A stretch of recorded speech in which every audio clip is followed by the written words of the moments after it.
Halo Sobat Geografi.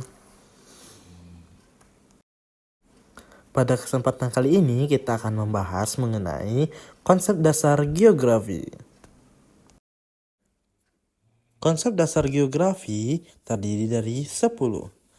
Yang pertama adalah konsep lokasi, konsep jarak, morfologi, keterjangkauan, pola, aglomerasi, nilai kegunaan, interaksi dan interdependensi,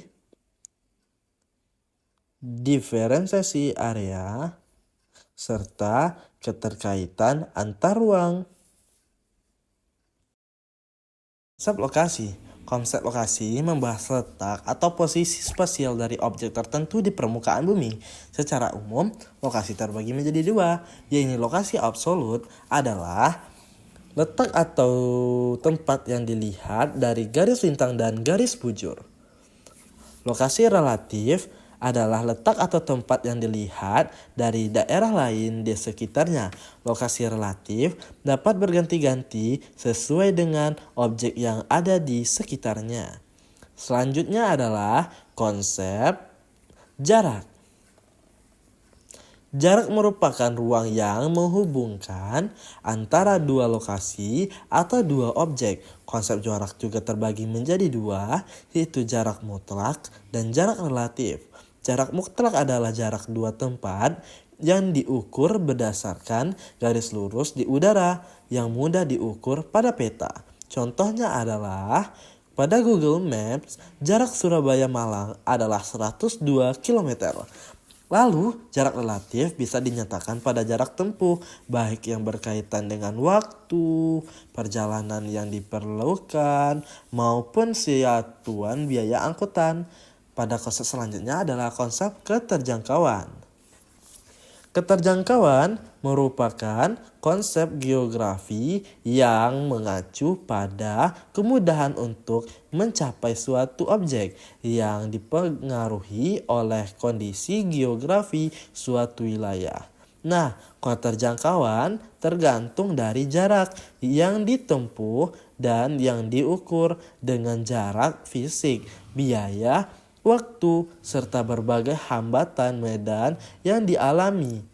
Selanjutnya adalah konsep pola. Konsep pola merupakan bentuk interaksi manusia dengan alam atau dengan lingkungan, atau interaksi alam dengan alam, ataupun sosial budaya. Konsep ini mengacu pada susunan atau penyebaran fenomena pada ruang muka bumi. Pada konsep selanjutnya adalah konsep morfologi. Konsep morfologi menggambarkan perwujudan daratan di muka bumi yang merupakan hasil dari proses pengangkatan atau penurunan wilayah melalui konsep dan proses geologi. Konsep ini juga berkaitan dengan bentuk lahan yang terkena erosi, pengendapan, penggunaan lahan, ketebalan tanah, dan ketersediaan. Selanjutnya adalah konsep aglomerasi.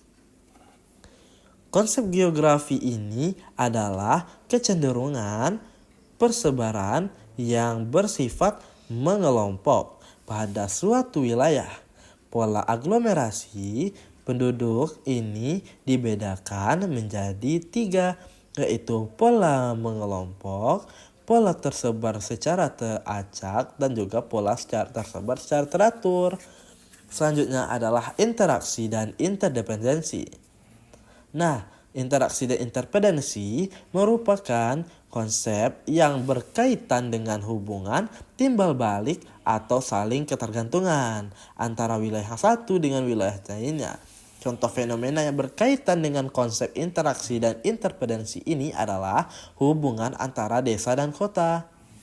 Selanjutnya ada konsep nilai kegunaan. Nah, pada konsep nilai kegunaan ini mengacu pada kelebihan yang dimiliki suatu tempat atau wilayah tertentu dan memiliki nilai kegunaan yang berbeda berdasarkan fungsinya. Contohnya adalah penerapan suatu ruang terbuka hijau, suatu kota, atau kawasan permukiman mempunyai nilai kegunaan dalam geografi. Diferensiasi area. Konsep ini melihat dari kondisi fisik, sumber daya, dan manusia yang berbeda di daerah atau wilayah. Berbagai gejala dan problem geografis yang tersebar dalam ruang mempunyai karakteristik yang berbeda. Contoh dari konsep ini dapat dilihat dari permasalahan perkotaan yang sejenis pada kota yang berbeda memerlukan alternatif pemecahan masalah yang berbeda sesuai dengan karakteristik ruangannya. Selanjutnya adalah konsep keterkaitan ruang. Nah, konsep ini menunjukkan tingkat hubungan antara wilayah, contohnya daerah hilir mengalami banjir karena pembangunan yang terjadi di daerah hulu. Sekian materi kali ini, semoga bermanfaat. Terima kasih.